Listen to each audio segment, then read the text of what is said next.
Assalamualaikum warahmatullahi wabarakatuh. Dajjal adalah seorang manusia, bukan jin atau makhluk lainnya. Dia merupakan manusia yang mendapatkan penangguhan ajalnya, seperti halnya iblis yang menunggu kematian hingga hari kiamat. Dajjal disebut sebagai manusia yang memiliki hati seorang iblis. Orang tua Dajjal memiliki keturunan dari Turki dan Mesir. Mereka berasal dari desa kecil bernama Rablah, dan orang tua mereka adalah saudara kandung seibu dan sebapak. Meskipun mereka memiliki hubungan keluarga, mereka memutuskan untuk menikah tanpa ikatan resmi. Setelah warga desa mengetahui tentang pernikahan mereka, pasangan tersebut diusir dari desa. Akhirnya mereka pindah ke desa pedalaman yang dikenal dengan nama Desa Samirah. Ayahnya bekerja sebagai penjaga dan petugas kebersihan kandang ternak sambil juga membelah kayu. Setelah beberapa lama tinggal di rumah tumpangan yang dimiliki oleh seorang petani, mereka mulai merasa ingin memiliki seorang anak. Meskipun mereka telah berusaha keras dengan berbagai upaya, istrinya belum juga hamil. Setelah upaya yang gigih tanpa hasil, mereka akhirnya berhenti dan bermunajat memohon petunjuk. Suatu ketika dalam mimpi, istri tersebut berjumpa dengan seorang pendeta dari kaum mereka, yang ternyata merupakan perwujudan dari sosok iblis.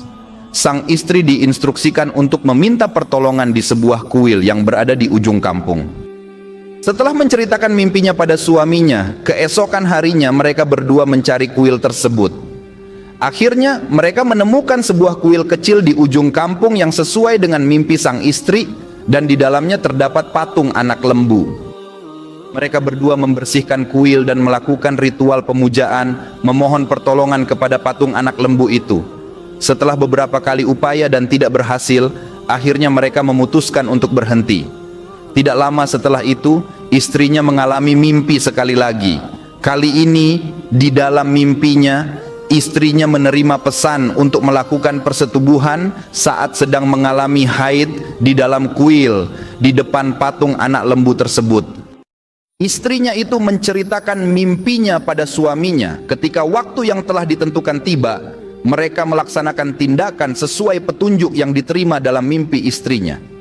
Tak lama kemudian istrinya berhasil hamil, akan tetapi kehamilannya berlangsung lama, yaitu selama 13 bulan. Selama masa kehamilan itu, ayahnya meninggal dunia. Setelah suaminya meninggal, sang istri tinggallah seorang diri. Ketika pemilik ladang mengetahui, ia mengusir ibu yang tengah hamil tersebut. Hal ini dilakukan karena ia khawatir dengan reaksi warga kampung yang mencari mereka. Pasangan itu menjadi buronan dan dituduh bertanggung jawab atas kemarau panjang yang melanda desa sejak sang istri hamil, dianggap sebagai awal mula dari kehadiran Dajjal. Orang kampung meyakini bahwa mereka adalah penyebab dari bencana yang menimpa desa mereka. Inilah penyebab mengapa penduduk desa selalu mencari mereka. Sang ibu kemudian pergi ke kuil kecil untuk melahirkan anaknya.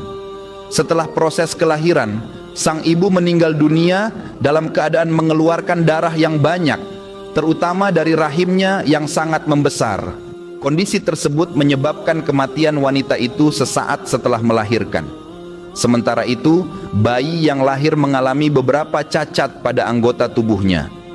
Kulitnya bersisik mirip dengan ular, memiliki kepala yang besar, dan buta pada mata kirinya sementara mata kanannya menonjol.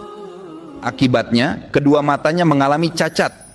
Ada tulisan kafir, yaitu kafaro, yang terletak di dahinya dan dapat dibaca oleh setiap orang muslim, baik yang mahir membaca atau tidak. Menurut hadis yang diriwayatkan oleh At-Tabrani, tanda ini akan muncul pada diri Dajjal setelah ia mengaku sebagai Tuhan. Dajjal dilahirkan sekitar 100 tahun sebelum Nabi Musa alaihi salam. Setelah beberapa tahun berlalu, tempat persembunyian Dajjal akhirnya terungkap. Ketika warga desa mengetahui tentang hal ini, mereka bersatu untuk membakar kuil tersebut. Saat kejadian tersebut berlangsung, Dajjal dibawa oleh pendeta kuil dan dihanyutkan ke laut. Ketika berada di laut, Allah Subhanahu wa taala memerintahkan malaikat Jibril untuk menyelamatkan Dajjal dan menempatkannya dalam sebuah gua di sebuah pulau kecil yang cantik, dijaga oleh seekor binatang yang memiliki kemampuan berbicara dalam bahasa manusia. Jibril memerintahkan binatang itu untuk memberikan informasi tentang asal-usul Dajjal kepada siapapun yang datang, serta mengajarkan prinsip-prinsip kehidupan jika Dajjal bangun dari tidurnya. Dajjal diperawat dengan penuh kasih sayang oleh binatang tersebut, dan sesekali Jibril datang untuk menengoknya.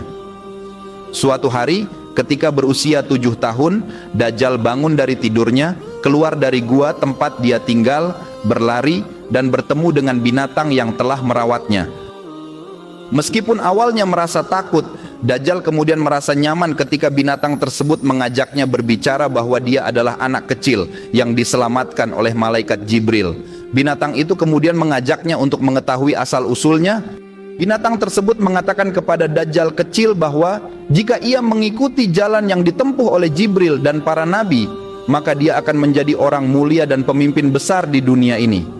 Namun jika Dajjal memilih untuk mengikuti jalan iblis, ia akan menjadi pendurhaka yang akan mendapatkan kutukan dari makhluk di seluruh bumi. Hal ini disebabkan oleh potensi besar Dajjal untuk menyebabkan kerusakan yang sangat besar. Dajjal kecil meragukan kebenaran perkataan binatang tersebut dan meminta bukti yang menegaskan kebenaran perkataannya. Maka binatang itu membawa Samiri ke suatu tempat di pulau dan menunjukkan lempengan-lempengan yang ditulisi oleh tangan Jibril. Lempengan-lempengan ini merupakan karya tulis dari malaikat yang mulia, Jibril, berfungsi sebagai panduan hidup bagi Samiri. Samiri diberitahu bahwa tidak boleh menyimpang dari pedoman yang tertera di dalamnya, atau ia akan menjadi manusia yang melanggar aturan. Lempengan-lempengan tersebut berisi pesan-pesan penting, termasuk prinsip bahwa Allah adalah Maha Pencipta dan Raja alam semesta. Samiri diingatkan untuk hanya menyembah Allah dan tidak mempersekutukannya. Di bagian sisi lempengan terdapat sejumlah zat atau materi yang merupakan sisa dari alat tulis dan telah dibawa dari surga. Pesan yang terkandung dalam lempengan-lempengan tersebut bertujuan untuk menyampaikan ajaran tauhid kepada mereka yang menemukannya. Samiri kecil menggenggam zat tersebut dengan tangannya dan menemukan bahwa zat tersebut sangat ajaib karena dapat menghidupkan kembali hewan yang telah mati hanya untuk sesaat. Zat inilah yang kelak akan digunakan oleh Dajjal untuk menghidupkan kembali makhluk yang telah mati, menciptakan kekacauan dan kebingungan di seluruh dunia. Meskipun binatang pengasuhnya mengajarkan kepada Samiri cara-cara ritual menyembah Allah Subhanahu wa Ta'ala dan mendorongnya untuk melaksanakannya secara rutin, namun anak itu enggan dan selalu memberontak hingga ia dewasa. Dengan ketertarikannya pada kehidupan di pulau itu, Samiri kecil belajar mengenai segala aspek ilmiah. Dengan kecerdasannya yang luar biasa, dia berhasil menguasai pengetahuan tersebut, dibantu oleh penjelasan yang diberikan oleh pengasuhnya. Selama tidurnya, malaikat Jibril memberikan pengajaran mengenai ilmu-ilmu hikmah kepada Samiri, tanpa menyadari bahwa Samiri juga sedang dipelihara oleh iblis. Permintaan iblis kepada Allah untuk menjaga dan mendidik Samiri juga telah dikabulkan. Pada waktu itu, iblis telah beralih bentuk menjadi ular besar dan memberi makan serta minuman kepada Samiri dengan cara memasukkannya langsung ke dalam mulutnya.